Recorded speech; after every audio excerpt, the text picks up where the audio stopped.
Cek.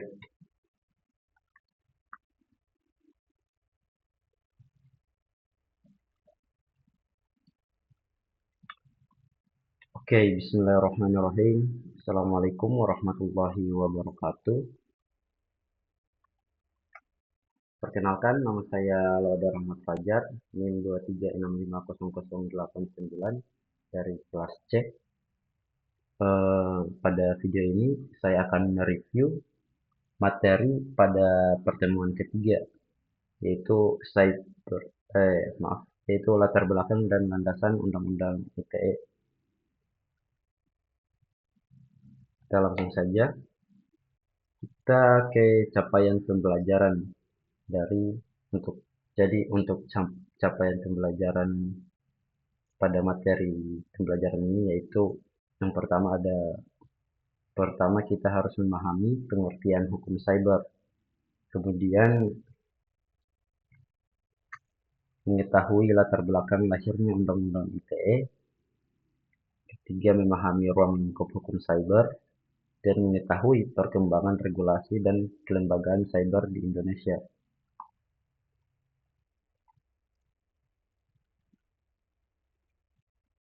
Pengertian hukum cyber. Jadi, cyber law atau hukum cyber adalah hukum yang mengatur pemanfaatan teknologi informasi, mengatur aktivitas manusia di ruang digital, dan berkaitan dengan internet, sistem elektronik, dan data digital.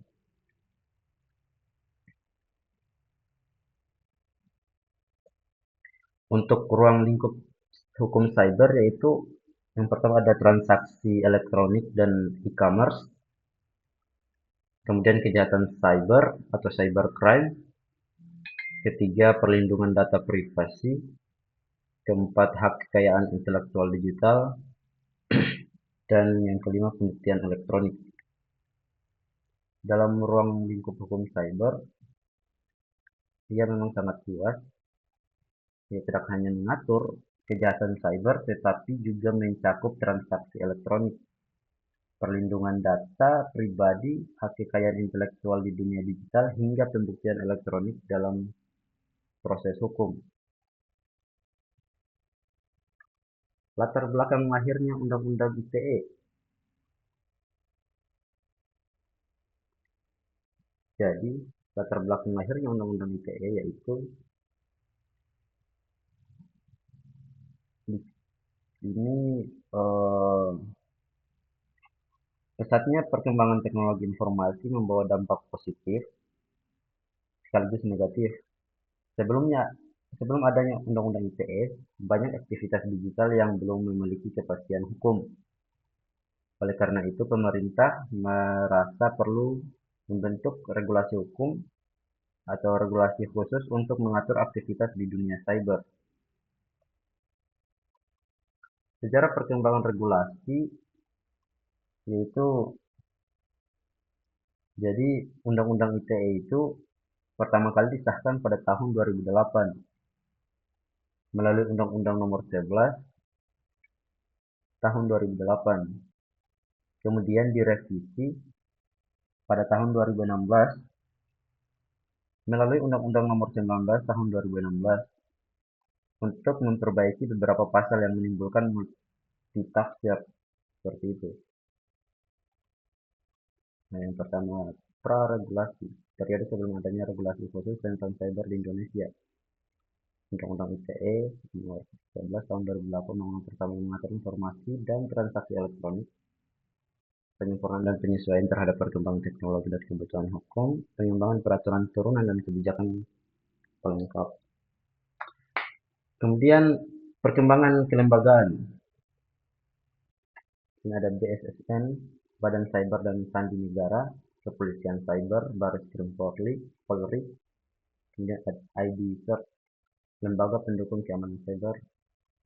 Jadi dalam perkembangan kelembagaan, selain regulasi, pemerintah juga membentuk lembaga-lembaga khusus seperti BSSN atau Badan Cyber dan Sandi Negara yang bertugas menjaga keamanan cyber nasional serta unit kepolisian cyber untuk menangani kejahatan di dunia digital. Regulasi komplementer. Yang pertama ada Undang-Undang Perlindungan Data Pribadi UUD, UU PDP, kemudian Peraturan Pemerintah terkait Sistem Elektronik, Kebijakan Keamanan Informasi Nasional. Dalam regulasi komplementer, Undang-Undang ITE juga diperkuat dengan regulasi pendukung. Salah satunya adalah Undang-Undang Perlindungan Data Pribadi. Hal ini menunjukkan bahwa perlindungan data menjadi isu penting di era digital saat ini. Contoh kasusnya, yang pertama ada transaksi perbankan online, keamanan data nasabah, perlindungan hukum pengguna. Kasus-kasus ini menyoroti pentingnya regulasi cyber dalam perlindungan masyarakat. Sebagai contoh, dalam transaksi perbankan online, Undang-Undang ITE memberikan kepastian hukum terhadap keamanan data nasabah serta perlindungan bagi pengguna layanan digital. Seperti itu. Nah, kesimpulannya, yang pertama, hukum cyber itu penting di era digital. Undang-Undang ITE menjadi payung hukum utama, regulasi dan kelembagaan terus berkembang, diperlukan kesadaran hukum masyarakat. Ya, mungkin sekian saja untuk review materi pembelajaran ketiga. Sekian dari saya. Assalamualaikum warahmatullahi wabarakatuh.